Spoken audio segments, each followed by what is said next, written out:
RBC 12th biology के अध्याय 5 में आज हम पढ़ रहे हैं परासरण। सबसे पहले इसकी परिभाषा देखें तो अर्धपारगम्य झिल्ली से केवल विलायक का विसरण परासरण कहलाता है। मतलब इसमें अर्धपारगम्य झिल्ली होनी चाहिए और उससे सिर्फ विलायक यानी जल का जो विसरण होता है इसी को ही परासरण कहते हैं। अगर प्रयोग द्वारा देखें हम तो हमने एक स्टैंड लिया है जिसमें एक थीसल कीप को उल्टा किया हुआ है। इस टीसल कीप के इस मुंह पर अर्धपारगम्य झिल्ली बांध रखी है और इसके अंदर शर्करा का घोल भरा है जो अभी नोट करें चिन्ह ए तक भरा हुआ है। और इसके बाहर यानी जो बीकर है इस बीकर में आसुत जल भरा हुआ है यानी थीसल कीप आंसू जल में डूबा हुआ है। तो हम देख रहे हैं यहाँ पर जल की सांद्रता ज़्यादा है और थीसल कीप में जल की सांद्रता कम है। और यहाँ पर अर्धपारगम्य झिल्ली होगी तो केवल जल ही थीसल कीप में प्रवेश करेगा। थीसल कीप से शर्करा बाहर नहीं आएगी क्योंकि परासरण का नियम होता है कि इसमें केवल विलायक ही अपनी उस सांद्रता से निम्न सांद्रता की ओर जाता है। तो कुछ समय बाद हम देखेंगे इस थीसल कीप में जहाँ पर विलयन पहले बिंदु ए तक था अब बिंदु बी तक पहुँच चुका है यानी थीसल कीप में विलयन की मात्रा बढ़ गई। क्यों? क्योंकि बाहर से जल थीसल कीप में प्रवेश करता है। अब अगर हम परासरण के प्रकार देखें तो दो प्रकार का है, अंतःपरासरण और बहिःपरासरण।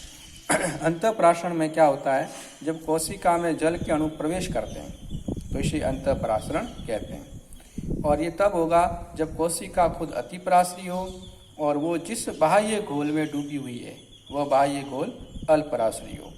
तो बहिःपरासरण कब कहेंगे, जब कोशिका से जल के अणु बाहर निकलते हैं तो उसे बहिःपरासरण कहते हैं। और ऐसा कब होगा, जब कोशिका खुद अल्पराश्री हो और जो उसके चारों ओर बाह्य घोल है वो अति पराश्री हो। अपरासरण का महत्व देखें तो मूल रोम द्वारा जल का अवशोषण परासरण के कारण होता है। एक कोशिका से दूसरी कोशिका में जल का प्रवेश भी परासरण के कारण संभव होता है। कोशिका की जो स्फीति अवस्था है, फूली हुई अवस्था है, उसके लिए परासरण उत्तरदायी है। अच्छा, पादप के विभिन्न अंगों में जल का वितरण है वही परासरण के कारण होता है। तरुण कोशिका की जो वृद्धि है, आकार में वृद्धि है, ये भी परासरण के कारण ही होती है। और पादप में जो हिमीकरण यानी जो ठंडापन है, शीतलता है और जो शुष्कन मतलब सूखापन है उसके खिलाफ जो प्रतिरोधकता है वो भी परासरण के कारण ही आती है। नेक्स्ट पढ़ते हैं विलयन के प्रकार। विलयन 3 प्रकार का होता है विलेय और विलायक की सांद्रता के आधार पर। पहला अल्पराश्री, दूसरा अतिपराश्री और तीसरा समपराश्री। अल्पराश्री कब कहेंगे, जब विलयन में जल यानी विलायक है उसकी मात्रा अधिक हो और विलेय की मात्रा दूसरे विलयन की तुलना में कम हो।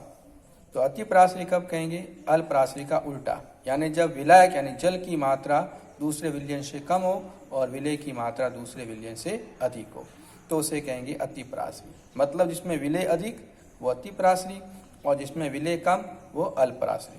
तो समपराश्री कब कहेंगे, जब दोनों विलयन के अंदर विलेय और विलाय की मात्रा एक दूसरे के समान हो।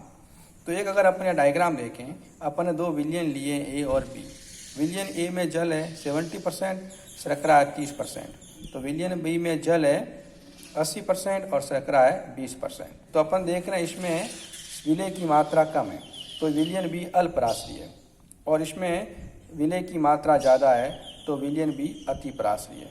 तो अगर हम जल का विसरण देखें तो ये अपनी उस सांद्रता से कम सांद्रता की ओर यानी विलयन बी से ए की ओर होगा यानी अल्पराश्री से अतिपराश्री की ओर। तो ध्यान रखिए जल सदैव अल्पराश्री विलयन से अतिपराश्री विलयन की ओर गमन करता है। अब नेक्स्ट टॉपिक पढ़ते हैं अपन जीव द्रव्य कुंचन और जीव द्रव्य विकुंचन। अगर डायग्राम देखें अपन, ये डायग्राम जीव द्रव्य कुंचन के हैं। इसमें अपन ने ये पादप कोशिका बनाई है, ये उसके चारों ओर की कोशिका भित्ति है, ये बीच में केंद्रीय रिक्तिका है और ये इसका जीव द्रव्य है और ये विलयन में डूबी हुई है। अब यहाँ पर विलयन अतिपराश्री है और कोशिका खुद अल्पराश्री है। तो अभी अपन ने पढ़ा था जल अल्पराश्री से अतिपराश्री की ओर जाता है तो इस कोशिका के जीव द्रव्य से जल बाहर निकलेगा। क्योंकि कोशिका भित्ति कठोर होती है इस कारण कोशिका भित्ति तो वही रहेगी, लेकिन आप अंदर का जीव द्रव्य देख रहे हैं ये धीरे धीरे आकार में संकुचित हो रहा है। कुछ समय और रखें तो ये जीव द्रव्य संकुचित होकर एक किनारे पर इकट्ठा हो जाता है। इस क्रिया को जीव द्रव्य कुंचन कहते हैं। यानी अगर कोशिका को अतिपराश्री विलयन में रखा जाए तो वही पराशरण के कारण उसका जीव द्रव्य सिकुड़ कर एक कोने में इकट्ठा हो जाता है। ये क्रिया जीव द्रव्य कुंचन कहलाती है। और जिस कोशिका में जीव द्रव्य कुंचन हो गया है, ऐसी कोशिका जीव द्रव्य कुंचित या सलत कोशिका कहलाती है।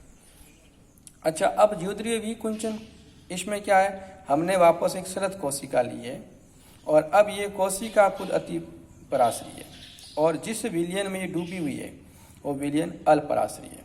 तो अभी हमने कहा था जल अल्प से अति की ओर जाता है, तो इस अल्पराश्री विलयन से जल कोशिका के अंदर प्रवेश करेगा, जिसके कारण जीव द्रव्य वापस फूलना शुरू हो जाएगा।